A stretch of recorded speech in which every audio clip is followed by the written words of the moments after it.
Good morning.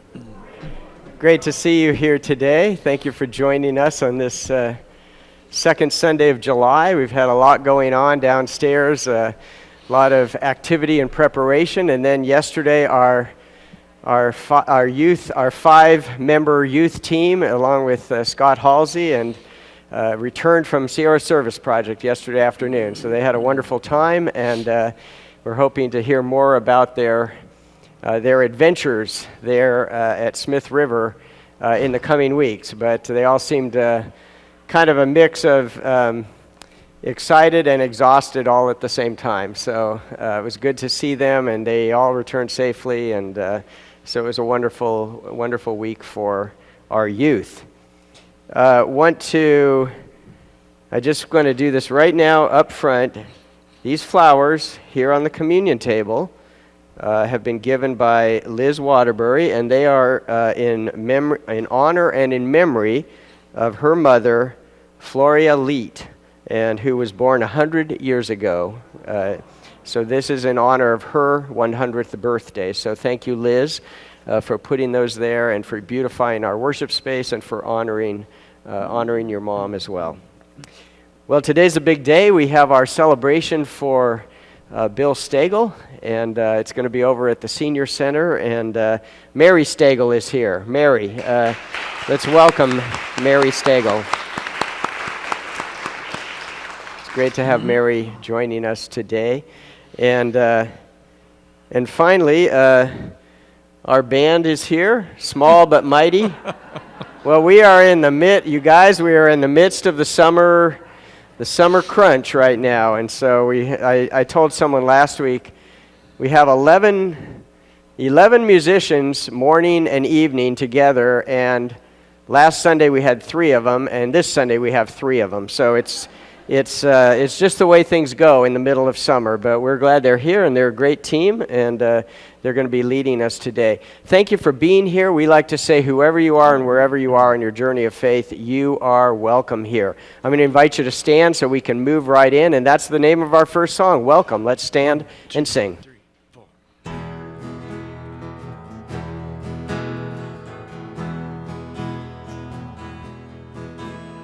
Let's walk together for a while and ask where we begin to build a world where love can grow and hope can enter in, to be the hands of healing and to plant the seeds of peace, singing welcome, welcome to this place. You're invited to come and know God's grace. All are welcome, the love of God to share, 'cause all of us are welcome here.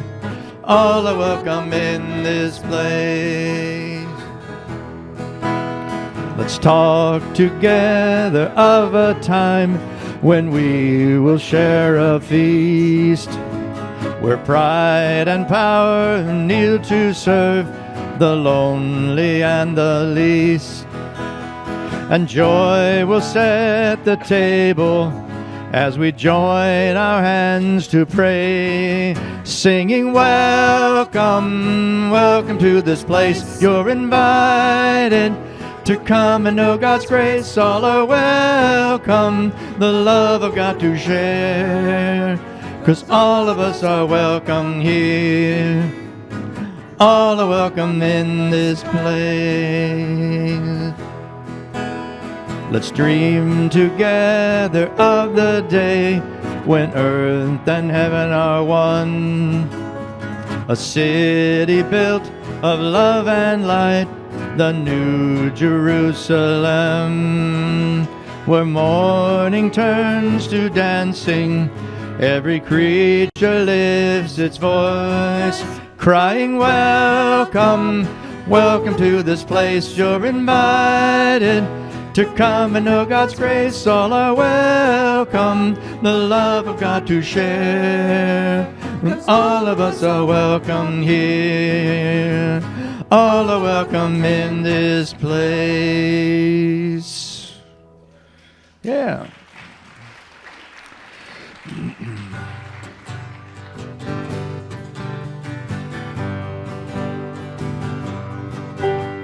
Lift up your fellow man, lend him a helping hand, put a little love in your heart.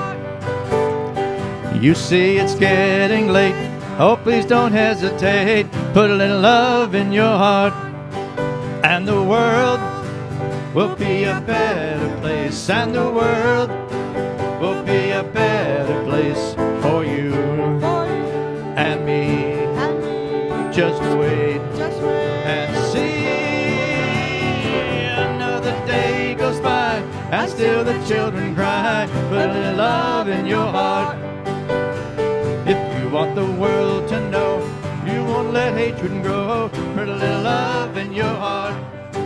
And the world will be a better place, and the world will be a better place for you and me.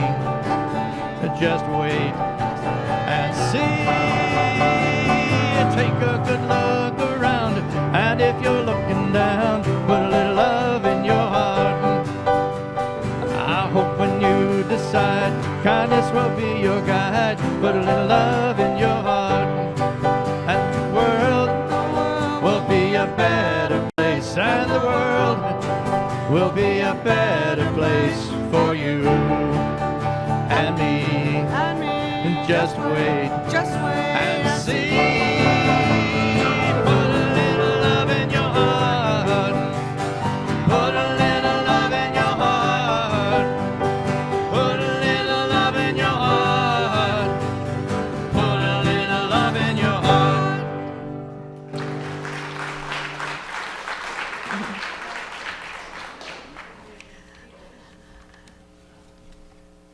Good morning and welcome.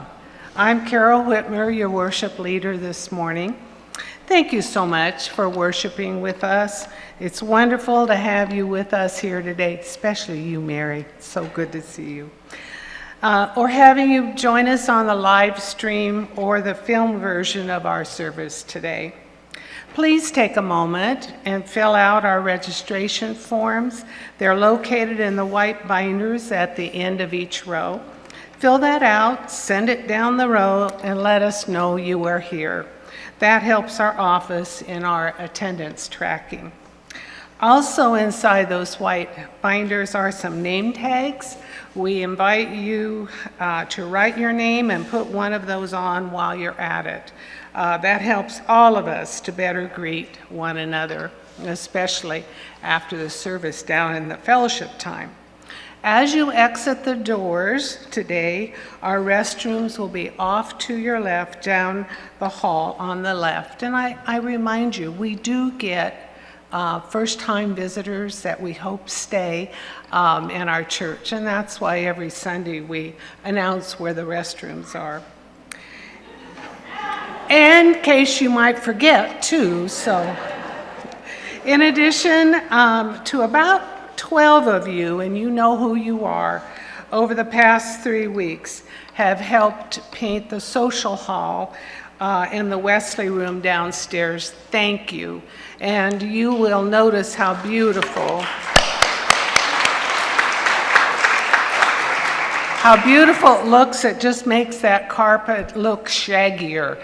But they're starting tomorrow, I believe, to install the new carpet, and it's really going to look nice.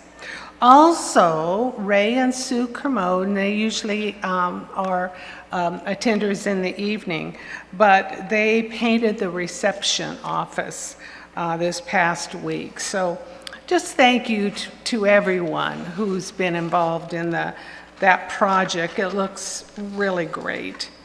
And also a big thank you to the members of the Board of Trustees who have given time over and above to this project. Many, many meetings. The carpet should be going in this week, so we are very appreciative of all the volunteer helpers. Finally, we invite you to join us this morning for coffee, snacks, and fellowship downstairs in our social hall immediately following our service. And now Pastor Joe has a couple of happenings.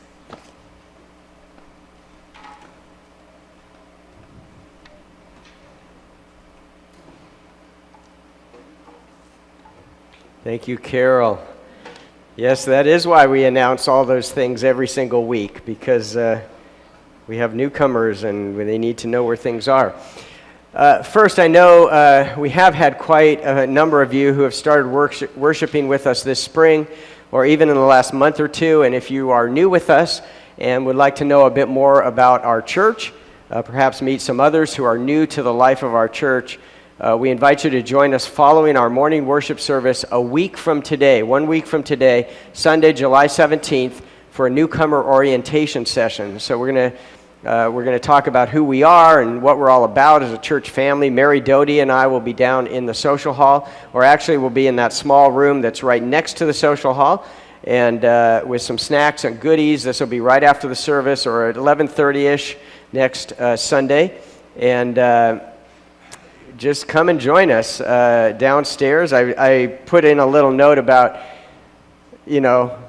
God willing, the carpet's all in and done and all of that, but I think it will be. I have good confidence in that team, and I think our new carpet will be in next week. So, as I said earlier, today is the celebration of life for Bill Stagel. It will be this afternoon, July 10th, July 10th, this afternoon, at the Senior Center here in Reading.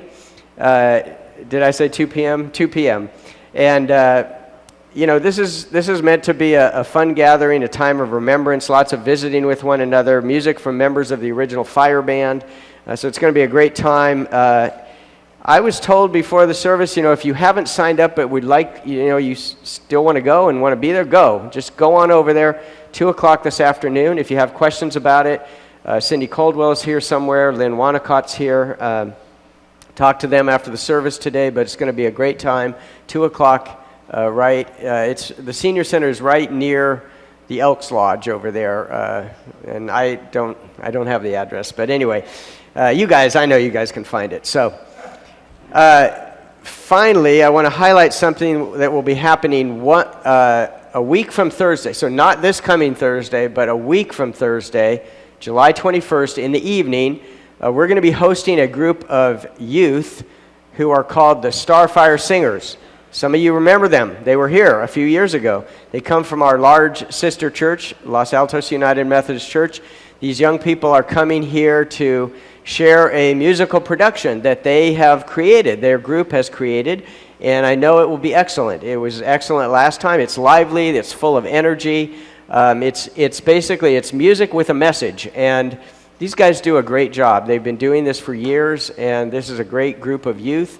And I want to encourage you to come out a week from Thursday night at 7:30, full production, singing. They do a little dancing. It's a little bit of dialogue. It's all of that combined, and you will leave, I think, feeling like it was well worthwhile. And I also want to say something to you. I really want you to come. If you're here in town on that date, even if this is not kind of your kind of thing, I still want you to come, because this is, it's our sister church, and it's important for us to support them. This musical group is coming here as part of a tour. They're kind of touring around, and meaning they're traveling from church to church. And when they get to Reading, I want to make sure that they have a warm and energetic welcome from the people of First Church. So I hope you put that on your calendar. Okay, well, now let's have our children come forward for their special time. Kids, come on down.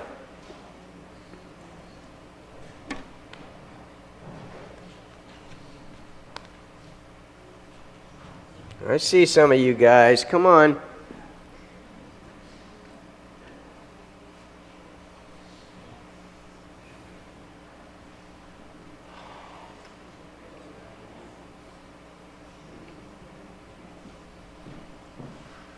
Come on, guys.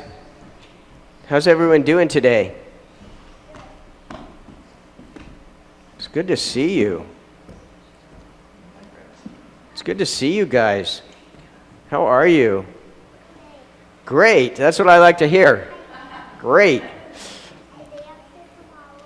Come on over here. Come over here a little closer so we can all be together. Okay, not that close. No, I'm just joking. Okay, so do you guys know what these are? Batteries. Do you guys have any toys that that you have to put batteries in? What are they? A what? What is it? A lot. Well, like what is one of them? Yes.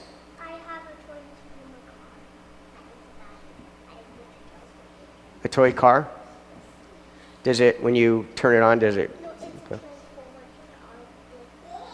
Oh. Oh, it has a remote control. See, you need batteries for all of that. So why is it important to have batteries for your toys? What do they do? Makes them what? Makes them start, makes them go, right? Kind of gives them energy, right? Is that the way you look at it? You're making energy right now.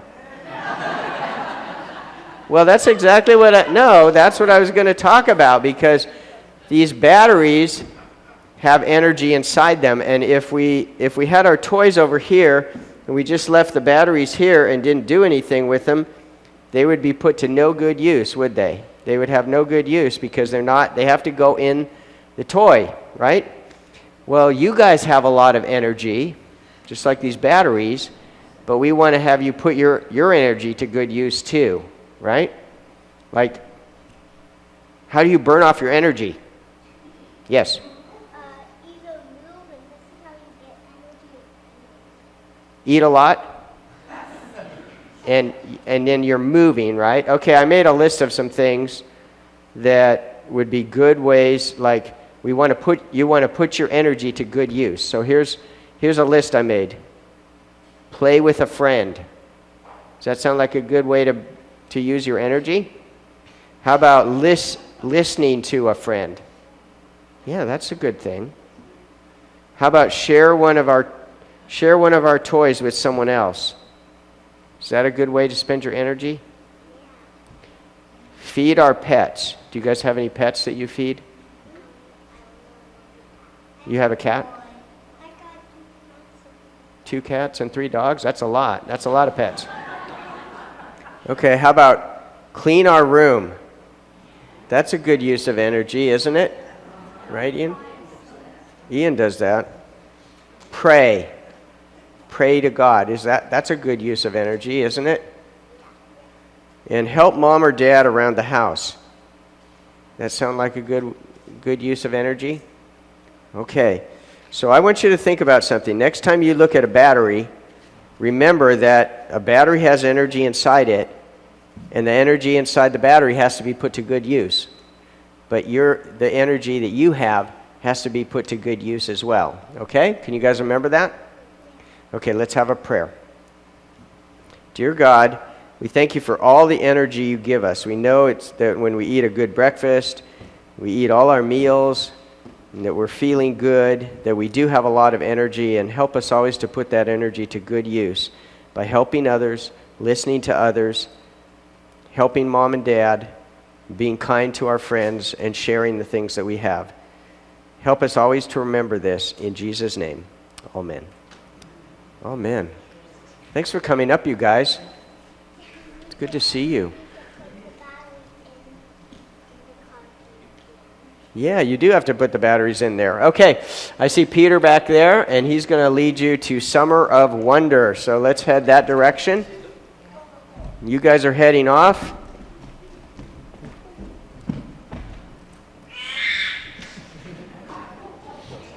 Okay, they're heading off to...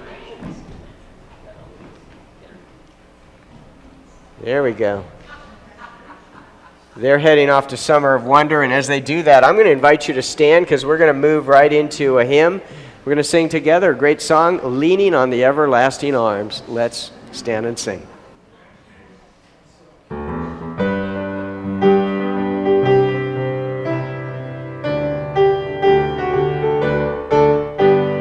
What a fellowship, what a joy divine, leaning on the everlasting arms.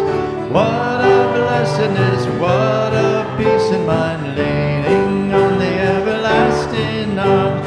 Leaning, leaning, safe and secure from all alarms.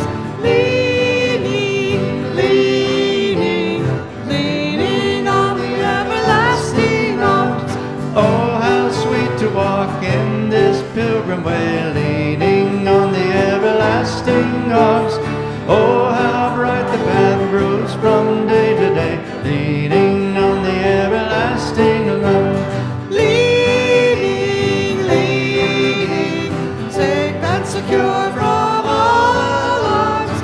Leaning, leaning, leaning on the everlasting arms. What have I to dread? What have I to fear? Leaning on the everlasting arms. I have blessed peace with my Lord so near. Leaning on the everlasting arms. Leaning, leaning, safe and secure from all alarms. Leaning, leaning, leaning on the everlasting arms. Leaning on the everlasting arms. Leaning on the everlasting arms.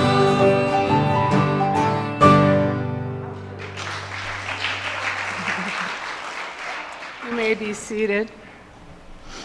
I remember my grandma singing that song. It's very special. Our scripture today is found in Luke chapter 10, verse 25 through 37. An expert in the law stood up to test Jesus. "Teacher," he said, "what must I do to inherit eternal life?" He said to him, "What is written in the law? What do you read there?" He answered, "You shall love the Lord your God with all your heart and with all your soul and with all your strength and with all your mind, and your neighbor as yourself." And he said to him, "You have given the right answer. Do this, and you will live." But wanting to vindicate himself, he asked Jesus, "And who is my neighbor?" Jesus replied, "A man was going down from Jerusalem to Jericho and fell into the hands of robbers, who stripped him, beat him, and took off, leaving him half dead. Now by chance a priest was going down that road, and when he saw him, he passed by on the other side. So likewise a Levite, when he came to the place and saw him, passed by on the other side. But a Samaritan, while traveling, came upon him, and when he saw him, he was moved with compassion. He went to him and bandaged his wounds, treating them with oil and wine. Then he put him on his own animal, brought him to an inn, and took care of him. The next day he took out 2 denarii, gave them to the innkeeper, and said, "Take care of him, and when I come back, I will repay you whatever more you spend." Which of these 3 do you think was a neighbor to the man who fell into the hands of robbers? He said, "The one who showed him mercy." Jesus said to him, "Go and do likewise." The word of God for the people of God. Thanks be to God.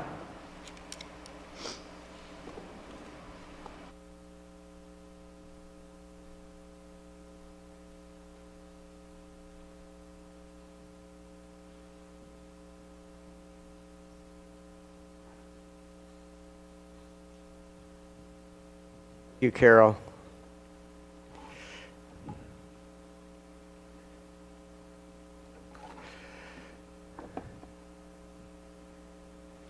At Hoover High School in Glendale, California,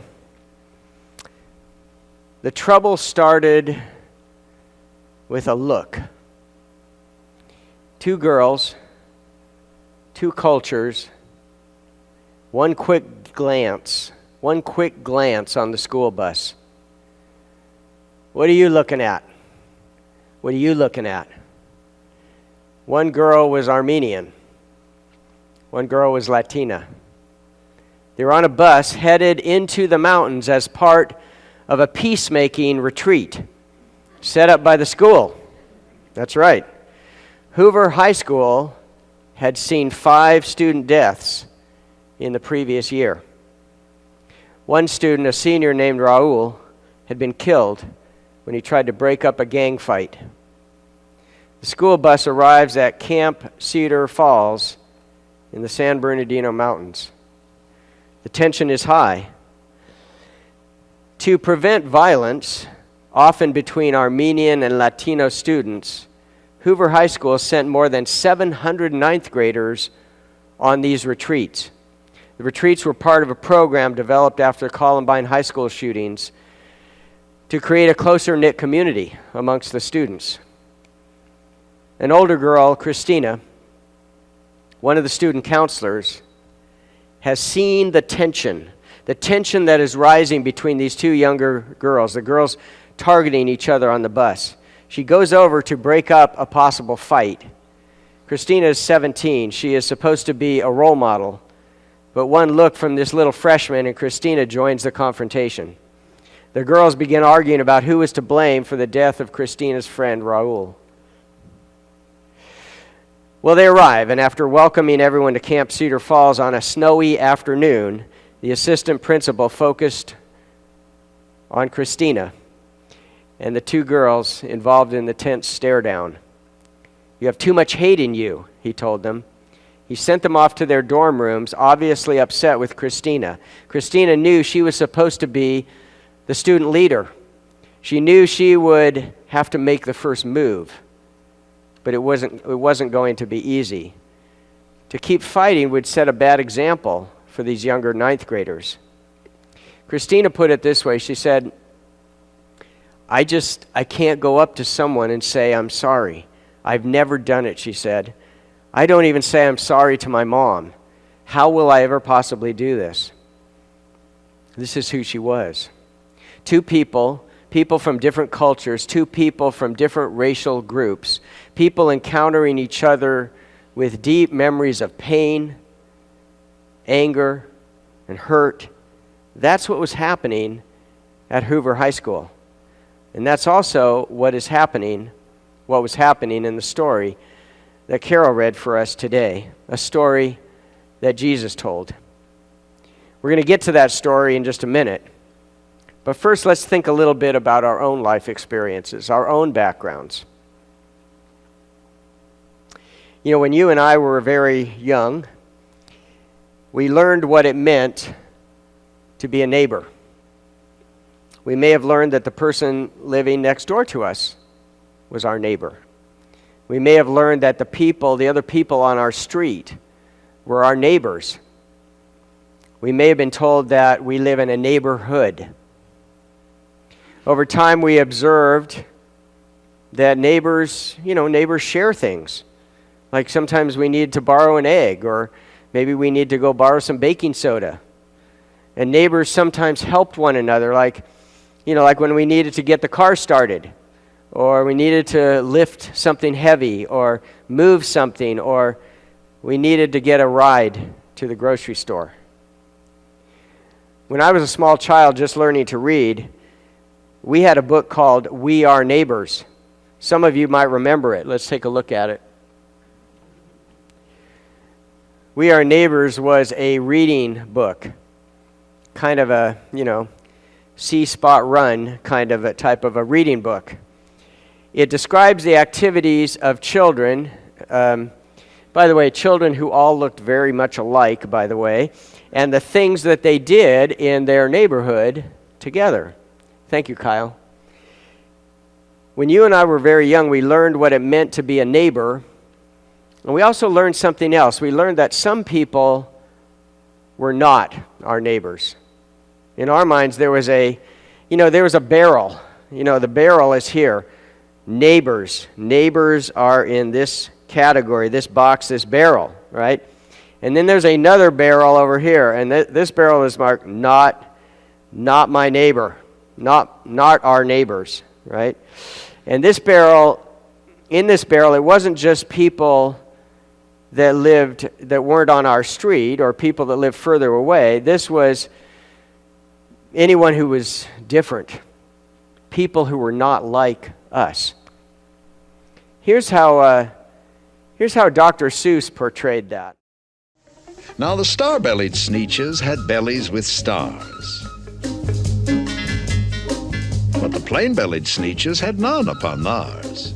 No stars on their bellies, no stars upon theirs. Now those stars weren't so big. They were really quite small. You would think such a thing wouldn't matter at all. But because they had stars, all the Starbelly Sneetches would brag. We're the best kind of sneetch on the beaches.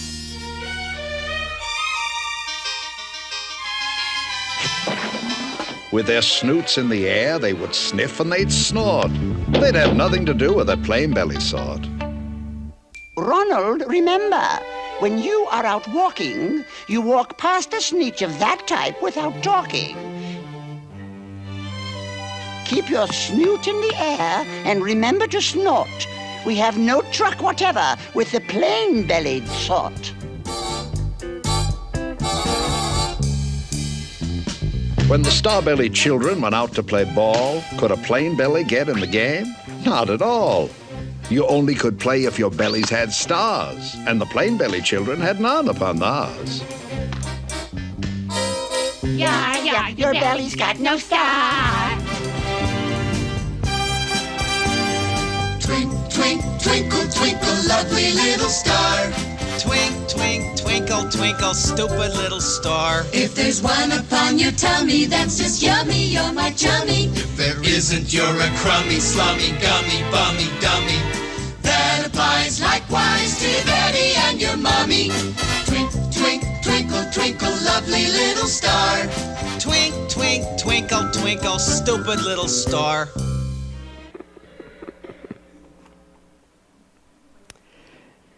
Dr. Seuss has a way of putting things, doesn't he? You know, it was common for rabbis in Jesus' time to have great theological discussions about texts from the Bible. And two well-known verses come from Deuteronomy and Leviticus. You shall love the Lord your God with all your heart, strength, mind, and soul, and love your neighbor as yourself. These have been called the two greatest commandments, and truly a way for people to live. But a lawyer really wanting to test Jesus says to him, love your neighbor as yourself? Who is my neighbor?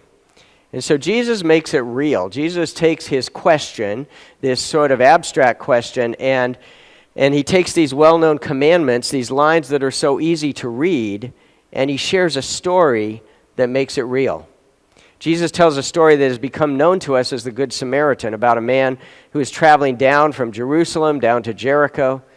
And believe me, it is down. I've read about the distance. The distance is about 17 miles from Jerusalem to Jericho. So Jesus is talking about an actual road or a path that was present at the time. The elevation drops more than 3,400 feet. The Roman historian Josephus described it as a desolate and rocky path. In other words, it's out in the middle of nowhere, and as Jesus makes up this story, as he tells this story to the people that are listening, they can all picture this path. They can all picture this road that he is talking about. During the journey, the man is attacked by robbers, and he's beaten. He's laying there on the side of the road close to death, and it just so happens that both a priest and a Levite, who were men who were kind of the high religious, godly people of their community, they each see this injured traveler, and they walk past on the other side of the road. A Samaritan, by contrast, was outside the boundaries, outside the boundaries of the Jewish faith. He or she is one that the Jewish person would never associate with. Over the centuries, the Samaritans had intermarried with people of another race, and so the people around Jesus, the Samaritan, would have been viewed as, not clean, not pure. To put it bluntly, one writer put it this way. One writer said, the Jewish people and the Samaritans, they hated each other's guts. And that's basically the way it was. For each of us, as we look at the story today, it's as if Jesus, reaches down into this barrel marked, not my neighbor. And for his story, he pulls out the unlikeliest hero of all, someone that was not their neighbor, not in their circle, not someone we recognize or associate with at all. And that person is the hero of his story. In Jesus' story, he is the only one of the three who exhibits true compassion. I remember reading about the Good Samaritan once, and the author said something like, most of us see ourselves as the priest or the Levite on bad days. And then we see ourselves as the Good Samaritan on better days, when things are going better for us. Sometimes we see a need and we pass by it simply because we're too busy, too preoccupied, too afraid, too overwhelmed, too exhausted. You can all think of the different reasons. But the Good Samaritan is still, that character is still the ideal. That's what we hope to achieve.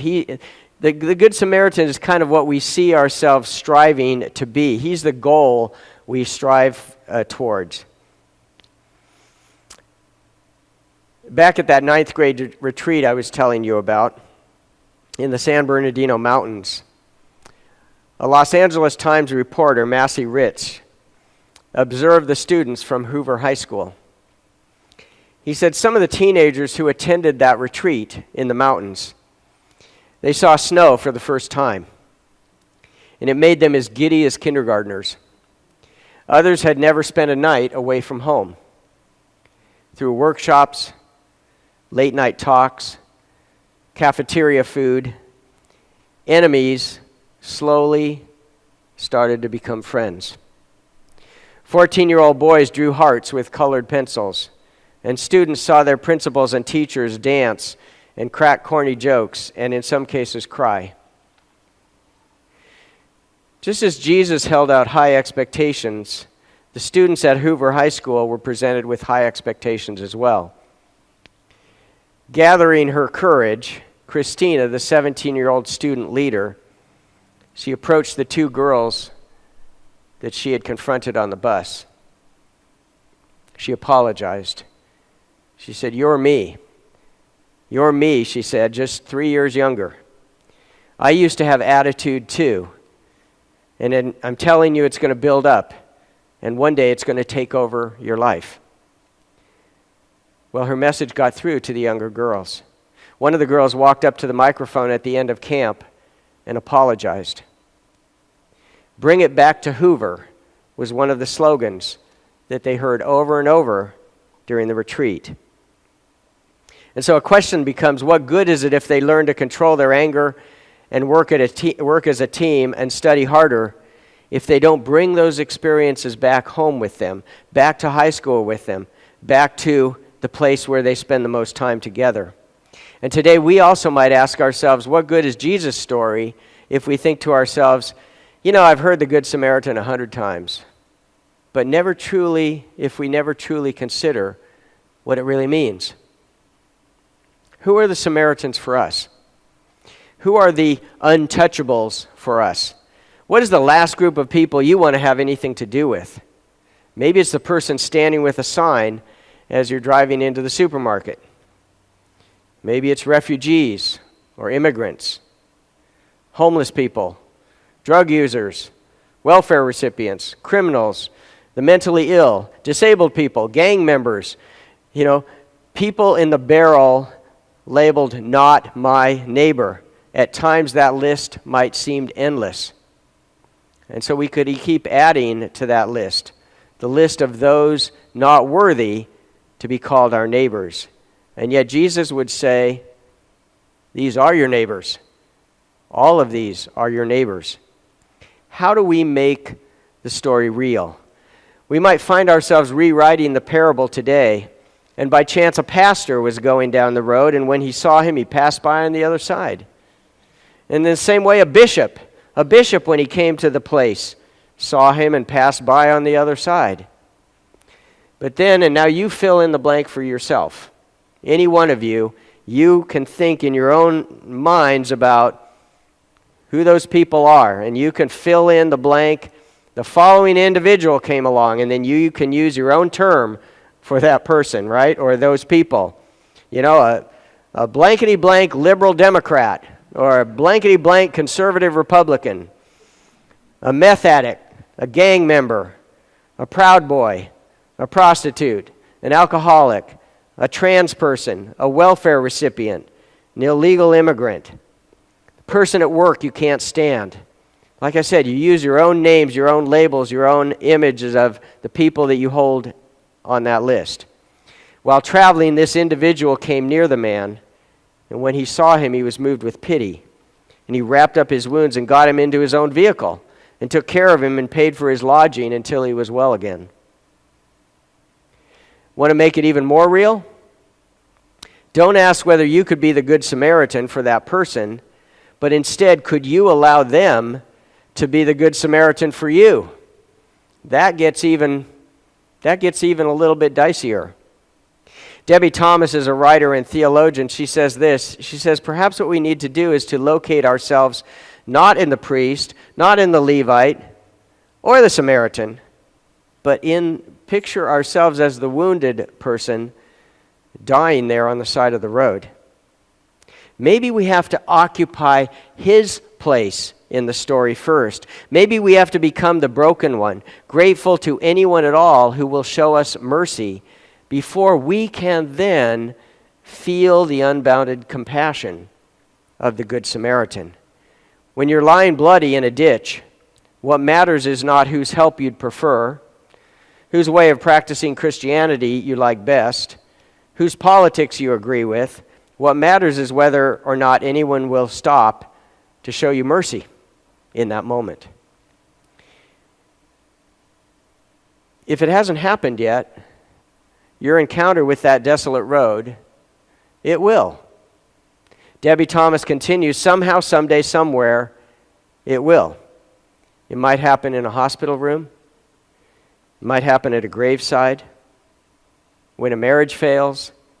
When a cherished job falls apart.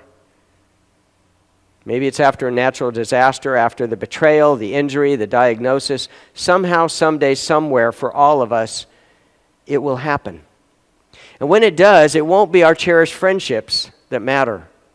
All that matters will be how quickly we swallow our pride and grab hold of the hand. Grab hold of that hand, the hand which we had hoped never to have to touch. All that matters will be how humbly we agree to receive help from the enemy that we fear the most. Who is my neighbor? The lawyer asked. Your neighbor is the one who scandalizes you with compassion, Jesus says. Your neighbor is the one who overturns the entrenched categories and shocks you with a fresh face of God. Your neighbor is the one who steps over the ancient line, separating us from them,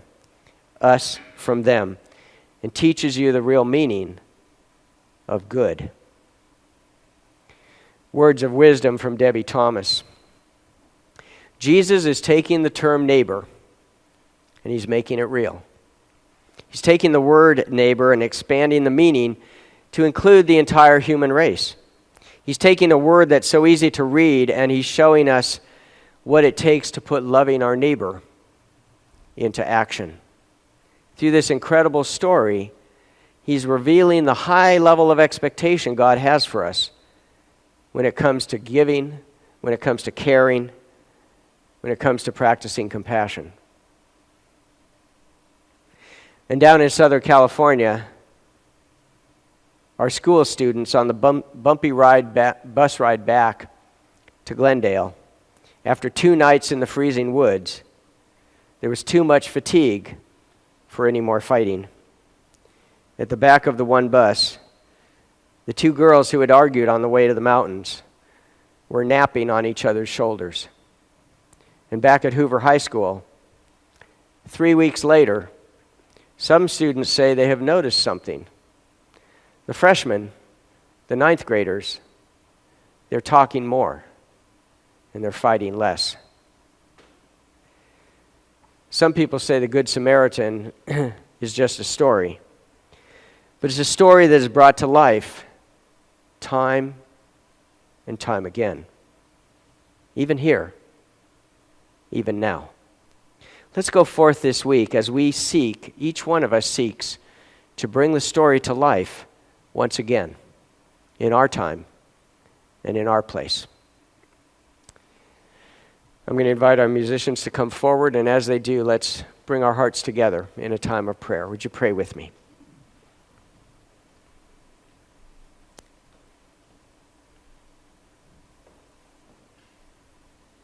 Holy God, help us to fully understand the meaning of this story. Help us to fully understand what being a neighbor really means. Help us to look deeply into the barrel labeled not my neighbor, to see who's there, to see who's in there. Perhaps the person who has hurt us, the one who has caused us deep pain, people whose politics differ from our own, people whose skin is not the same color as ours, people whose bodies are broken or crippled. Eternal God, the light of your love shows us who our neighbors are, and it also shows us all the barriers that we have raised, the walls we have created, the excuses that we have rehearsed for not loving as you love. Forgive us, Lord. Forgive us in this time. Help us to take this story to heart and set us free. In Jesus' name we pray this. Amen.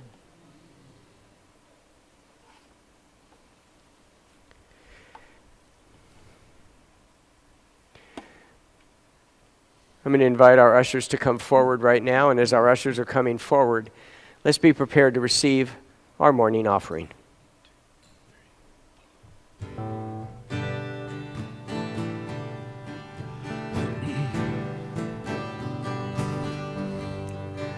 In your heart of hearts.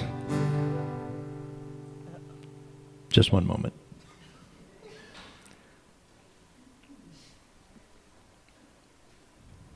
It sounded a little low.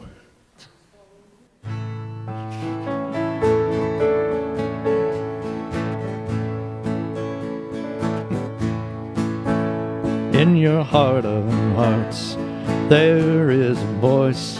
It speaks from truth and not from choice. It sees it all, not just in part. Deep inside your heart of hearts, a secret place known to your soul, where you can't hide, but you can go when it's all too much and you fall apart.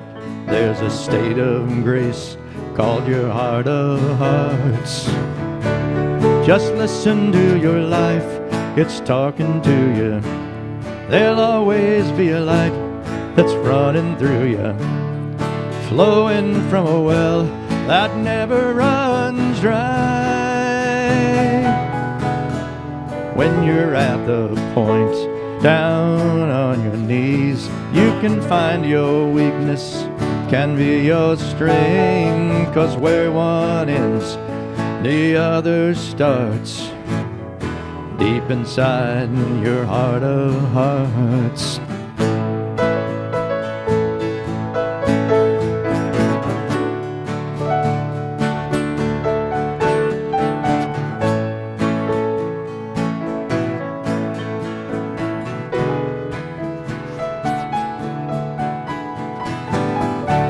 Just listen to your life, it's talking to you. There'll always be a light that's running through you, flowing from a well that never runs dry. In your heart of hearts, there is a voice. It speaks from truth and not from choice. It says it all, just in parts. Deep inside your heart of hearts.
Amen. Please be seated.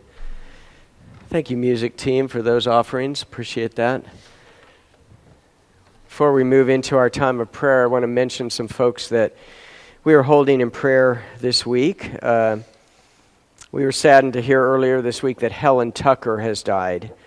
Helen was part of the life of this church for decades, and many of you remember her as longtime companion to Bill Gibbs, and Bill passed away, about 6 or 8 months ago, I think, I think he was 102, wasn't he? Something like that. And I believe Helen was 99. So we lift Helen's family in our prayers. I know she has a daughter down in Roseville and other family members as well. We also are praying for Patricia Crow right now. Is Patricia Crow recovering from recent surgery, and for her daughter Julie Crow, who's caring for her. We hold Patricia and Julie in our prayers. Bob Knight, we continue to hold Bob in prayer as he has recovered or is recovering from a recent stroke. We continue to hold Phyllis Hutchinson in our prayers, Dorothy Edwards, and Charlene Brown. Let's bring these prayers, these people I've mentioned, these situations, let's bring them into our time of prayer, and also the other prayers that you bring with you as we gather today. Let's pray together right now. Loving God, we are so grateful for your Spirit and the love we experience as we gather together. We are grateful to be here today. We give you thanks for our youth who had a wonderful adventure at SSP this past week. We thank you for their safe return to us. We as a congregation come this day from different situations and circumstances. Some here are tired, some are joyful, some are anxious. Some may be filled with stress or worry or concern. Many of us carry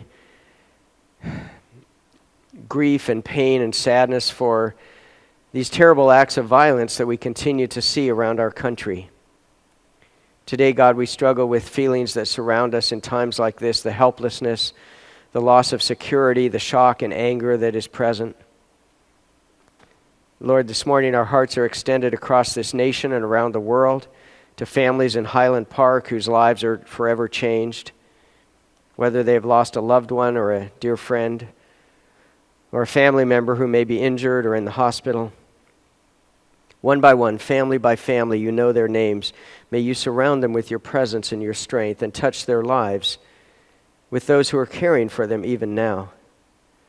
Also, God, be with the people of Japan today as they grieve the loss of one of their leaders.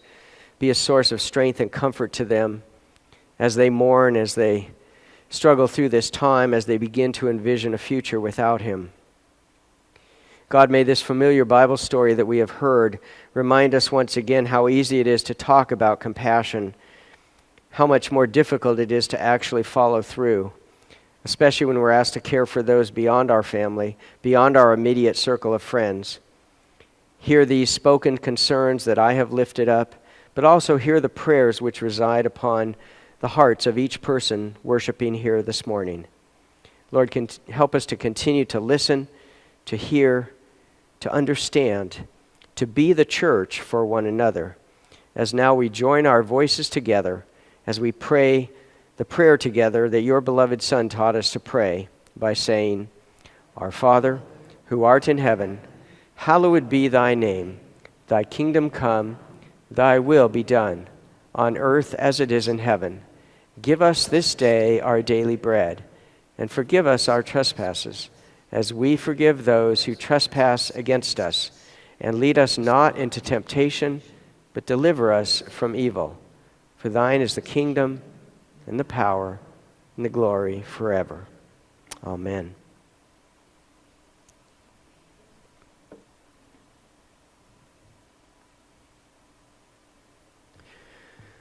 We move now into our time of communion, of sharing the Lord's Supper, and as we do, we are reminded each week that that we are not unlike that group of disciples that sat at table with Jesus on the night that he was betrayed. It was on that night as he sat and he looked at his friends who were gathered there around the table. He took the elements of that Passover meal and he did something completely unexpected. He took the elements of that meal and he gave them a brand new meaning. After taking the bread and giving God thanks and praise, he broke the bread and he gave it to his disciples, saying, "Take, eat. This is my body, which is given for you. Whenever you do this, remember me." And then again, after supper, Jesus took the cup. And after giving God thanks and praise, he gave it to his disciples, saying, "Drink this, each of you. This is my blood of the new covenant, shed for you and for many for the forgiveness of sin. Whenever you drink of this, remember me." And so today, we who are gathered here, we who are the present-day disciples of Jesus, we do remember. We remember in a way that brings the very presence of the risen Christ back into our midst. We like to say, truly, he is present here with us today.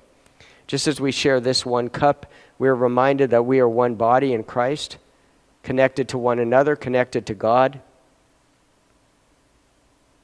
Not just those of us who are here, but those of us who will be attending the 6 o'clock service tonight, those who will be watching our service or are watching our service online right now, or maybe later in the week with our filmed version, that we're connected across time and space.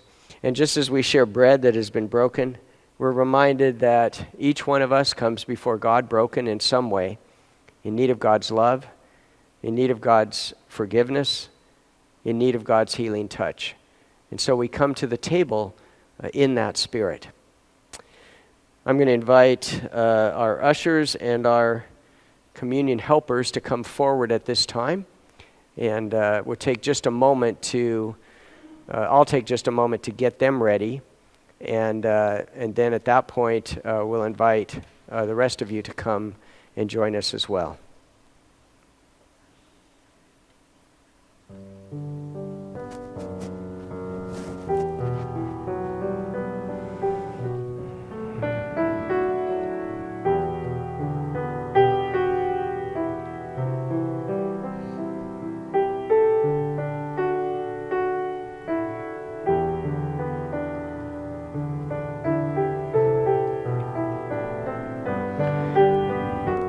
Bread of life, bread of life.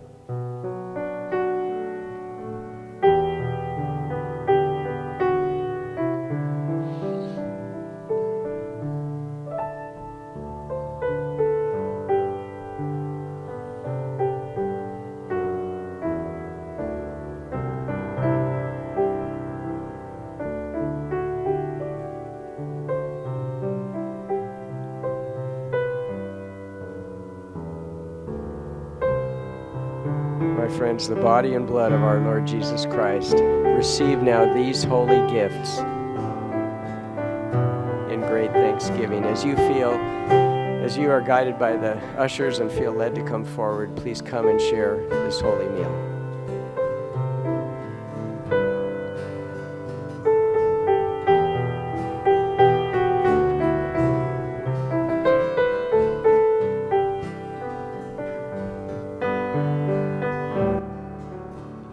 Lord, I come to you, let my heart be changed, renewed, flowing from the grace that I found in you.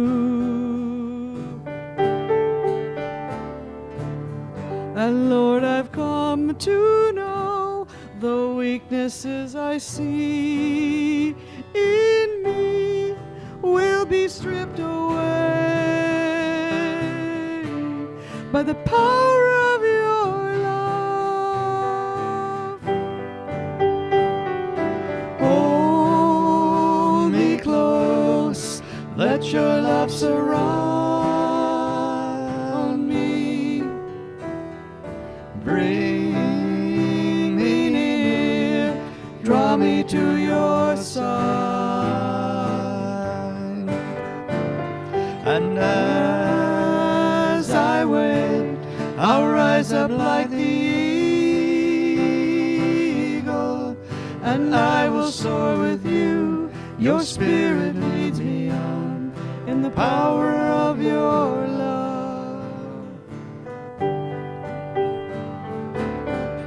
Lord, unveil my eyes, let me see your face, to face the knowledge of your love as you live in me.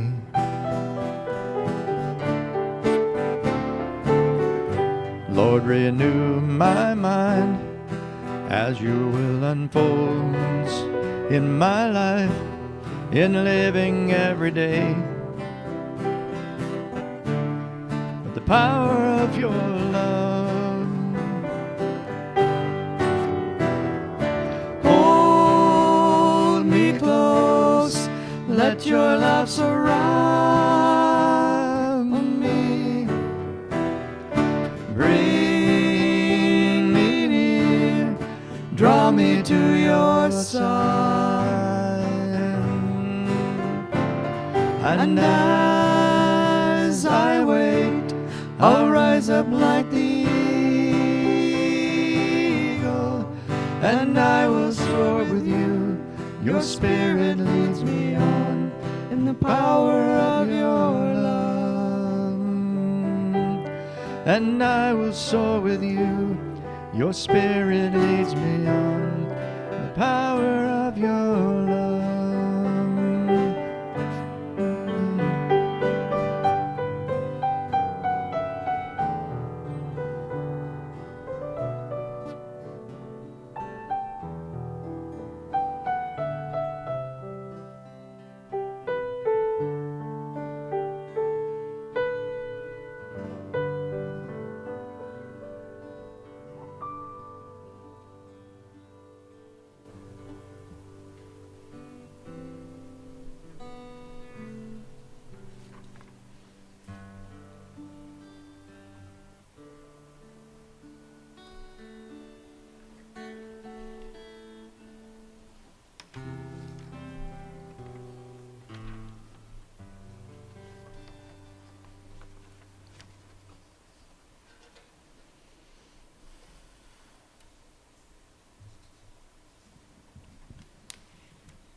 Thank you, music team.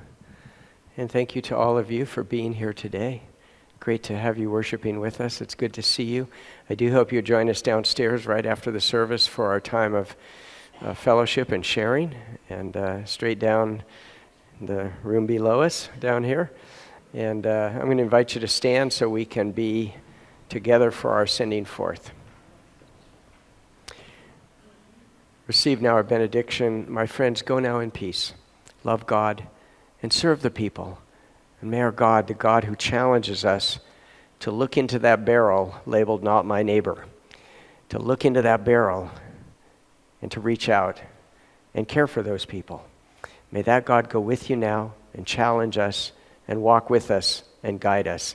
Go in God's peace, go in God's presence, and go in God's grace. Amen.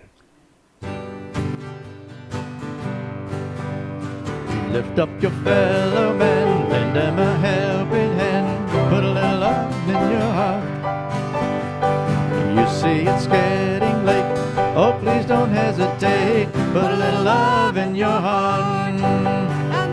Put a little love in your heart. Put a little love in your heart. Put a little love in your heart. Put a little love in your heart.